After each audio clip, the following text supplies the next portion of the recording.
Hello, everybody. As I was introduced as a teacher, yes, my day job is a teacher. And I also I'm doing various things in terms of I want to be presenter. I'm not there yet, but as a teacher, we all present. And one of the topics I've been given to talk about is the importance of listening skills. Young people, it is not about you always listening to your teachers. It's also your teacher listening to you as well. It is so very, very important that it's a two-way dialogue. However, there's sometimes it ends up being a one-way dialogue where the teacher are not talking with you, they're talking at you. And when they're talking at you, I know, and you know, you're not listening because they've lost you. They've lost you for several reasons, either because they're so boring, I know that, I've seen it myself, or they're not engaging. In order for us to actually engage our students, we need to take them on a journey. The journey is we need to be in the head, so we actually going through with them.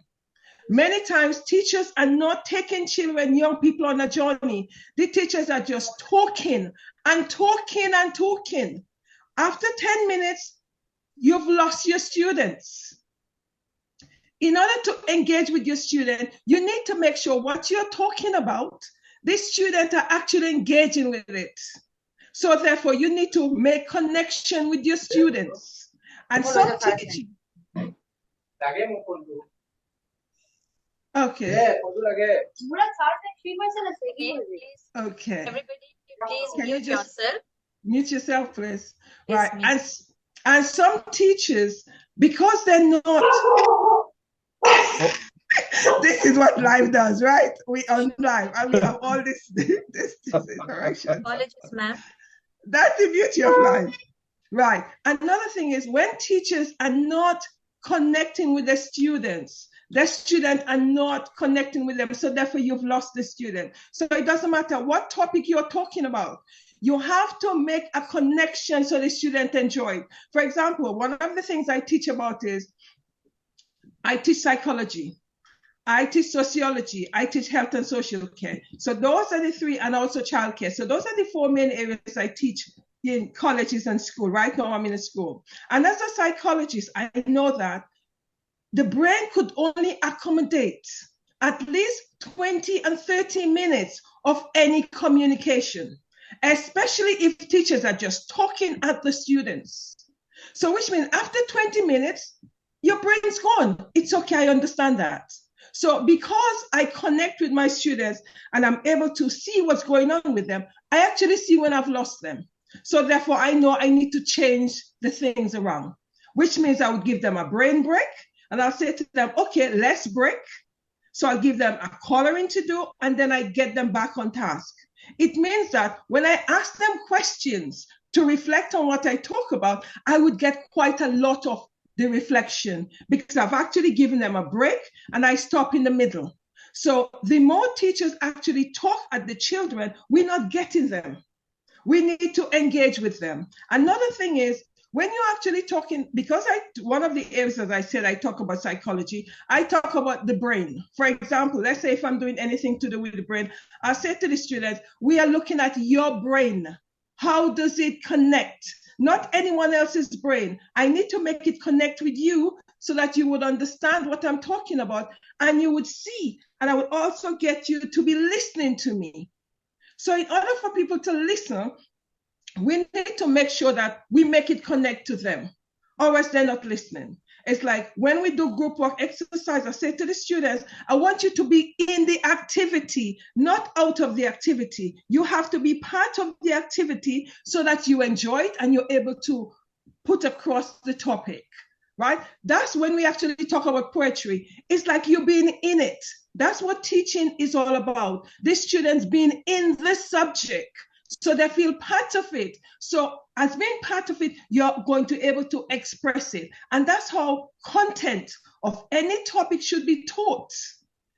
And that's how you're going to get the students to listen to you. It means that you put them in the subject. Another area I talk about is I teach sociology. So let's say if I'm talking about capitalism, I'm saying to my student, when we are looking at capitalism, capitalism is what's out there.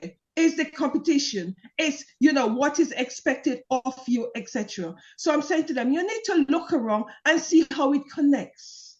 So the more students are able to listen to us and communicate with us, we need to make sure they're part of it, not just we talking at them. That also goes for parents. It is so important that we listen, not just hear. We need to listen and hear what the students are saying. Too often we are listening to them, but are we really hearing what they say? There is a difference. Because too often teachers are busy, they're listening to the student, but are they really hearing the students? Because you know what? If they were hearing the students in terms of grades and in terms of enjoyment of a topic, this student will enjoy the topic a lot more.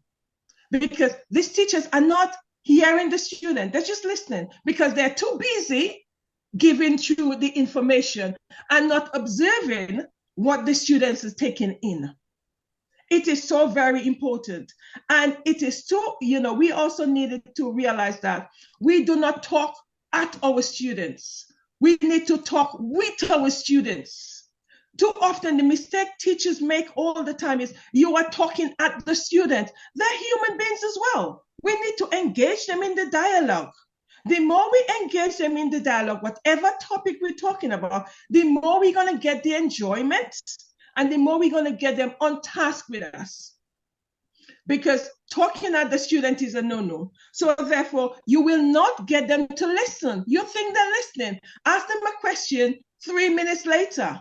They don't know what you're talking about because you know why? Either you are too boring, you are not engaging with them, you are not listening to them, you're not making it connect with them. So whatever topic we are talking about as teachers, we need to make sure that we take the student on a journey and the students are able to connect with it. So therefore, we connect it to their life. The more we have the topic connecting with the student's life, the more they're all able to understand it. So as I say, when I'm talking about the brain, I actually tell them it's not the brain in the book, it's the brain in your head. So everything we're talking about, that's what we're looking at, the brain in your head. And when we are talking about behavior, it's not the behavior in the book.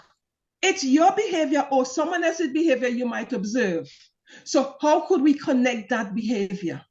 So the most important thing in terms of listening skills is making the connection and not just listening, but hearing and asking the right questions.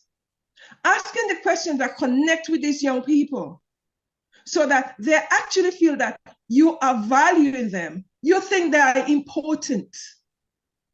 The more important our student feels, the more they're going to be listening to us. The less important you make them feel, the less they're going to be listening to you. We need to make them feel important. We need to make them feel valued. We need to make them feel that they're good enough, whatever they're coming to us with. We also need to meet our students where they are. It doesn't matter where they are, we meet them there. And we take them to where we want them to be. That is so very important. Too often we are taking students to where we want them to be without meeting them where they are. It is important that we meet our students where they are. It may not be where we want them to be. It may not be what we like them to be and where they are. But we need to meet them where they are and start taking them on the journey. And another thing is, that's the only way they're going to be listening to you. Because I've gone into class, because one of the things I also do as well, I observe teachers. I've gone into the class and the students are doing their own thing because they've switched off. And you know what? The teacher have not even noticed that the students have switched off because they're too busy teaching the contents, not observing that the students are not listening. When they're not listening, it means that they're not able to repeat or summarize what we've spoken about. And the topic we want them to understand, they have not understood it. Because why? We have lost them. Why? It's either we're too boring or we're not making the connection. We need to remember, people learn best when they're able to connect with what you're talking about.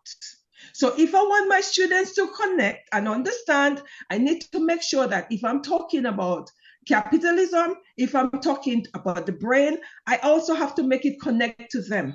The more information is connected to us, the more we're going to understand it, the more we're going to want to listen, the more we're going to be able to summarize it, and the more it's going to make sense to us. Those are the important factors. And that's not only for teachers, it's also for parents as well. Because as parents, if we do not value our children and feel that they're good enough, they will not be listening to us. And we need to stop lecturing to our children. We need to be talking to them, having dialogue, and ask them what their thoughts are. That's the same way we need to teach. We need to ask our students, okay, I've said, what do you think? What are your thoughts? How can you connect what I've said to what you think is in your head? Make the connection. If they're not able to make the connection, it means that they're just memorizing an information, and I do not want any student to just memorize what I say. I want them to understand what I say so that they could summarize what I say. And it's coming from a place of understanding. So those are the important factors. In order for people to listen to you, you need to make sure they're able to connect with the material, and it is connecting to them. It doesn't matter what we're talking about. If we're doing maths, we make it connect to them. Like, okay, if you're going to the shops, how are you going to connect the change, etc.? We need to make our teaching come alive. If it does not come alive, the student have lost the material. It doesn't matter how important the material is and how much they need to get that information. But if you are not making it connect to them, it becomes boring.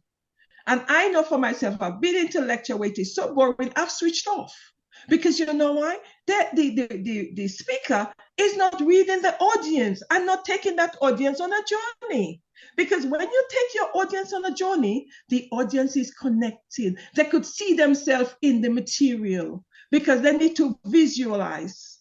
That's the same way we as teachers have to do. It doesn't matter what we're teaching. We need to find a way that our students are able to visualize the information and it comes alive to them.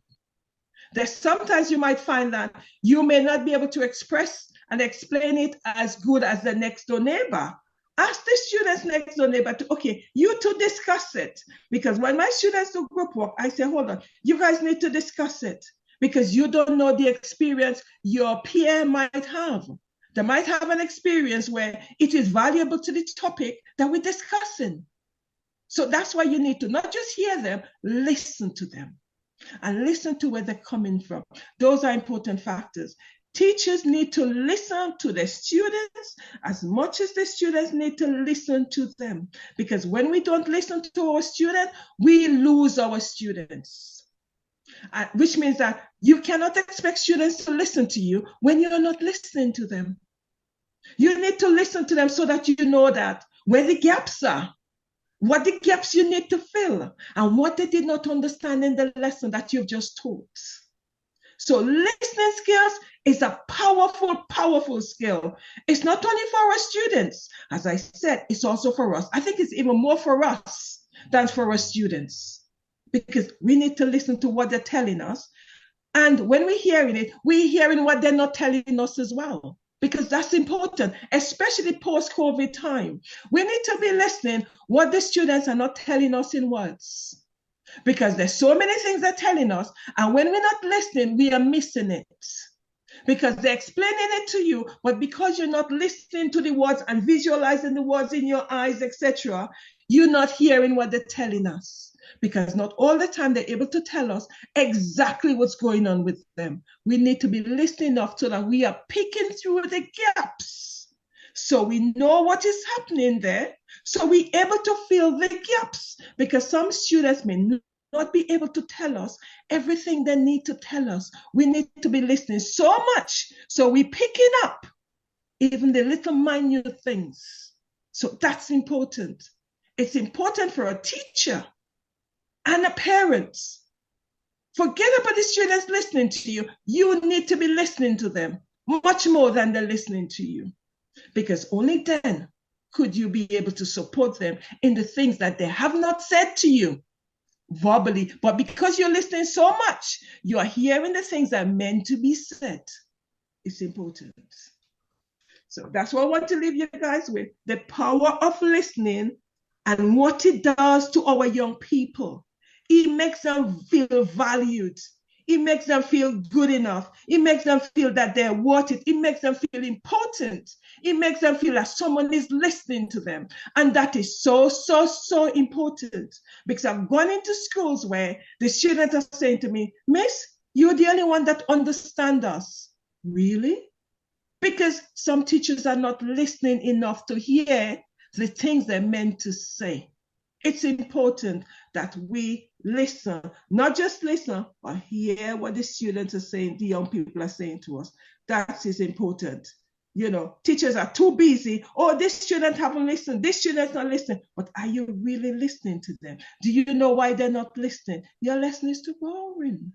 They cannot connect to your lesson because they don't feel part of the lesson. So those are the things we need to be aware of. As a teacher, I am so consciously aware of it. We need to be consciously listening. That's the reason why we are hearing the things that they're not able to fully express, because we are so consciously listening and we are feeling our students. It's important we feel our students. Empathy is powerful. Listening alone is not enough. We need to be empathetic. So we're hearing them so loudly that we know the pain and we know what we need to do to support them on their journey. So the power of listening is much greater than we think, because it holds a lot, because it makes the students feel that they're good enough and they need to be listened to. And what they're saying is important and has value. That's all I want to leave you with. Thank you very much. Thank you. Thank you so much, ma'am.